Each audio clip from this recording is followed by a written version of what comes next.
the procedure is not followed. And there is a legal requirement in the event of a terrorist attack for that particular site to be forensicated, for there to be an investigation into the air crash itself, as happened, for example, in the case of Lockerbie. And yet none of those things happened. The steel from the Twin Towers was shipped off to China and melted down before it could be properly forensicated. Similarly, there was no air crash investigation to establish whether the planes that we saw going into the Twin Towers were in fact Flight 11 and Flight 175, as alleged.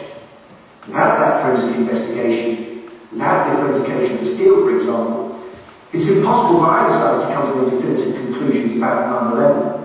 But we have to ask ourselves is why would the American authorities want to cover up the evidence, not investigate the evidence properly? That to me is a clear indication that they have something to hide.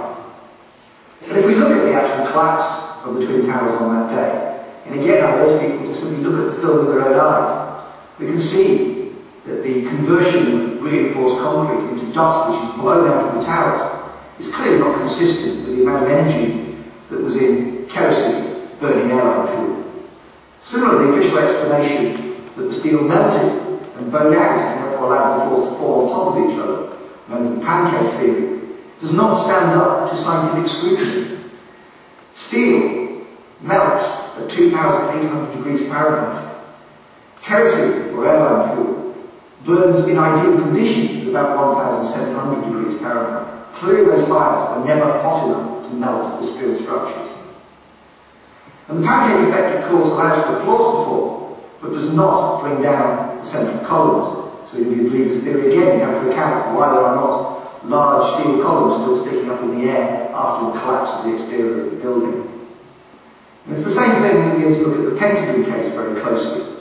There is no obvious evidence that a plane went into the Pentagon.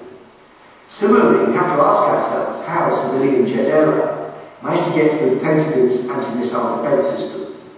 In fact, I believe the only thing that could pierce that system would be a missile sending out a friendly fire signal, that is, on fire by the American military. Now, the official explanation of what happened to the plane is that on impact, it behaved like a fluid and went up in a ball of fire and smoke, and everything was vaporized. Yes, they're expecting you to believe that a plane evaporated. Now, even if you are dumb enough to believe that, we still have to account for the hole that goes through 6 layers of reinforced concrete, each 1.5 feet thick, to come out of the ceiling of the Pentagon. Now, obviously, an airline with its carbon tip, which is lightweight, is incapable of piercing reinforced concrete like that. I believe that the only thing that could have done that was a missile.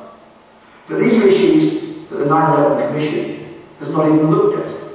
The 9/11 Commission has believed the FBI's claim that they know exactly who the 19 hijackers are, even though many people of the same name have come forward and given interviews to say that they are still alive. Now, obviously, we don't know who's telling the truth in this, but the only way we can get to the bottom of that is by having a public inquiry which could subpoena witnesses and cross-examine them under oath. The 9/11 Commission did not do that in the case of the evidence collected against the 19 hijackers. The 9/11 Commission, in fact, does not even mention Building 7 of the World Trade Center.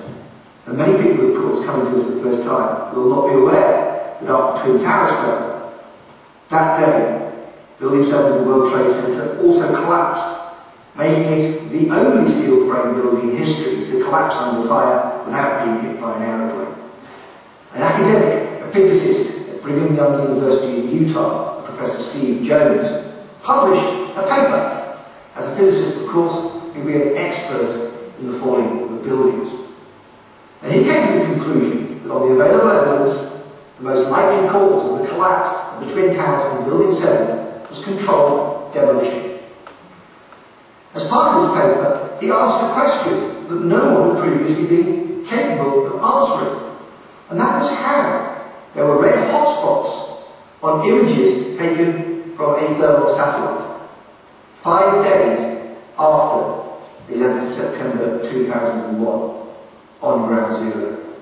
Now clearly that heat could not come from burning airline fuel, which we saw burnt up immediately.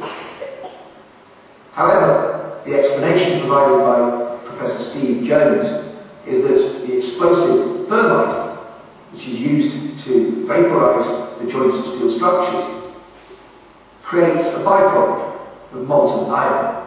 Now clearly, to bring down those towers within 10 seconds, as we know, they did come down. There have to be many, many explosives in the building. And of course, that explosive energy becomes turned into molten iron. And it's clearly that which is glowing at ground zero, and these thermal satellite images are taken 5 days later.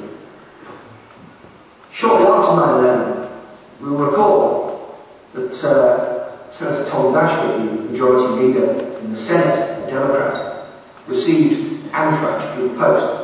Recall that people died, particularly postmen who handled letters in which anthrax had been contained. Now, at the time, of course, the mainstream media tried to tell us that this was some kind of Iraqi attack, this was Iraqi anthrax being used to scare the hell out of America.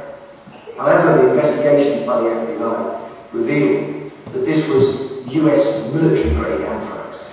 Now, of course, anthrax is very carefully stored. There are controls on who can get access to it, and so on. It should not be too difficult for us to identify the person who took that US military-grade anthrax. However, there have been no prosecutions. But in many ways, that is not important. What this establishes, beyond any reasonable doubt, is that elements of the US military were clearly trying to scare American citizens out of their lives. As if, in fact, 9/11 had not done that sufficiently. They needed a real attack that could happen to anybody across the US, not just those living in big cities. Anybody